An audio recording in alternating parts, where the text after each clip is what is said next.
Question number 16, calculate the standard enthalpy of formation. Okay, तो standard enthalpy of formation किसका निकालना है? CH3OH। Okay, from the following data, हमें data given है, यानी कि ये 3 रिएक्शंस गिवन है और उनकी इंथैल्पीज गिवन है। ओके, और हमें क्या बोला गया है कि हमें जो स्टैंडर्ड इंथैल्पी ऑफ फॉर्मेशन किसकी फाइंड करनी है? CH3OH। तो क्वेश्चन को इजीली कैसे सॉल्व करें? ठीक है, तो देखो, फर्स्ट अपॉन तो CH3OH फॉर्मेशन हो रहा है, तो ये कैसे फॉर्म होता है? ये हम वो पहले रिएक्शन लिखेंगे, लाइक देखो CH3OH है, ठीक है। तो मुझे एक बात, तो इसमें कितने कार्बन है? 1 कार्बन, यानी कि इन हमारा रिएक्टेंट क्या होगा? 1 कार्बन होगा, ठीक है। प्लस हाइड्रोजन कितने? 3 है, और यहाँ पे 1 है, यानी कि 4 हाइड्रोजन है, यानी कि ये देखो हाइड्रोजन किसके फॉर्म में होते हैं? H2 के फॉर्म में, तो यहाँ पे इंटू 2 कर देंगे, तो आ जाएगा 2 × 2, दैट इज 4 हो गया हाइड्रोजन, ठीक है। आफ्टर दैट अभी क्या बचा है? अभी बचा है ऑक्सीजन, ठीक है। तो मुझे एक बात बताओ कि ऑक्सीजन क्या बोलते हैं? O2 के फॉर्म में होता है, O के फॉर्म में होता है क्या? नहीं, तो इसीलिए हम ऑक्सीजन को कैसे लिखेंगे? O2 के फॉर्म में लिखेंगे, ठीक है, यानी कि O2। ओके, बट हमें चाहिए तो 1 ही। ओके, तो अगर हम देखो ये 2 है, उसको डिवाइडेड बाय 2 करें तो उसको हम 1 मिलेगा, तो डिवाइडेड हम इसको ऐसे करेंगे, बोलते मल्टीप्लाई बाय 1/2, ठीक है। तो हमें ये क्या बोलते हैं? फॉर्मेशन ऑफ CH3OH फॉर्म होगा, ठीक है। तो आफ्टर दैट हमें देखो, अब ये गिवन डाटा तो मतलब है, यहाँ पे लिखा ही है, और हमें पता भी चल गया कि हमें फाइंड ये करना है। तो अभी देखो इस जो भी तीनों भी रिएक्शंस को हम वैसे अरेंज करेंगे, ठीक है। तो फर्स्ट इक्वेशन देखो, तो हमें ये जो CH3OH किस में चाहिए? प्रोडक्ट में चाहिए, हाँ प्रोडक्ट साइड में चाहिए, तो ये रिएक्टेंट साइड में, तो इसको हम इंटरचेंज करेंगे, ओके, रिवर्स करेंगे। तो क्या बोलेंगे यहाँ पे? Reverse, REVERSE, reverse equation number 1, ठीक है। तो क्या हो जाएगा? ये प्रोडक्ट रिएक्टेंट साइड में, रिएक्टेंट प्रोडक्ट के साइड में, तो CO2 + 2 H2O, it gives CH3OH + 3O2, ठीक है, ठीक है।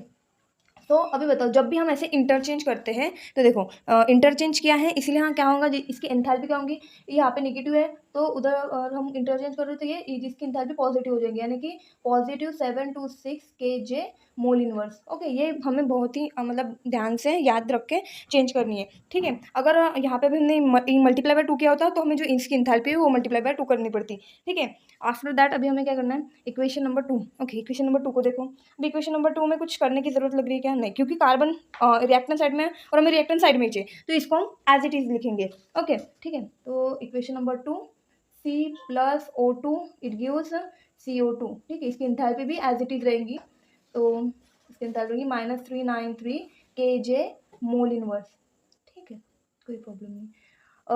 उसके बाद देखो इक्वेशन नंबर जो 3 गिवन है हमें, तो इक्वेशन नंबर 3 को हमें ऐसे क्या करना पड़ेगा हमको ये प्रोडक्ट मिल सके।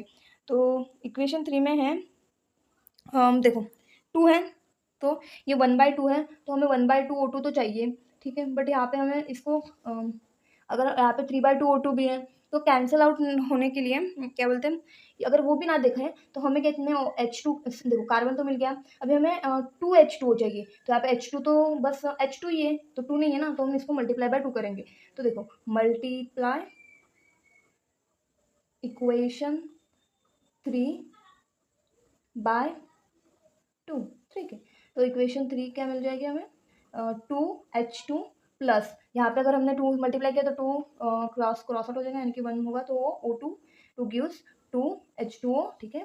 फिर उसकी जो इंथैल्पी रहेगी, इंथैल्पी फॉर्मेशन, वो कितने लिखेंगे हम? अभी इन सब रिएक्शन को हमने अगर 2 से डिवाइड किया, तो इसको भी हमें 2 से डिवाइड करना पड़ेगा, तो ये बन जाएगी minus okay -7, okay, no no no, तो ये यहाँ पे 726 है, यहाँ पे है 393, तो ये बन जाएगी 572, ओके।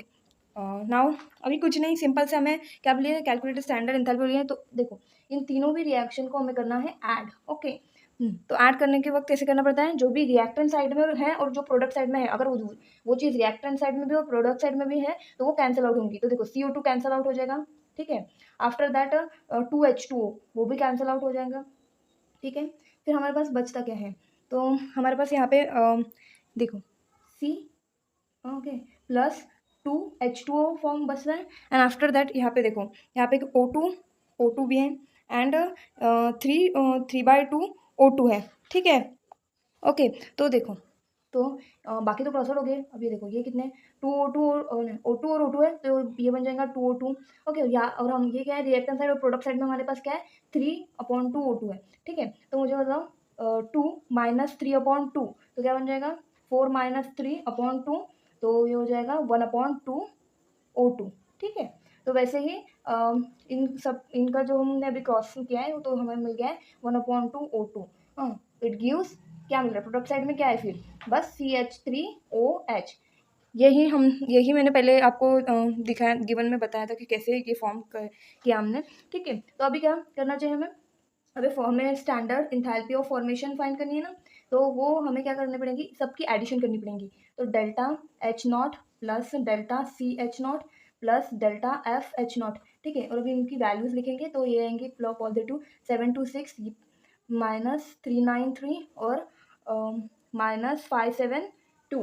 ओके, तो इसका फाइनल जो आंसर आएगा वो आएगा -239 kJ मोल इनवर्स। ओके, बहुत ही सिंपल सा क्वेश्चन था। कोई भी डिफिकल्टीज हो तो कमेंट्स में ज़रूर पूछिए। Thank you.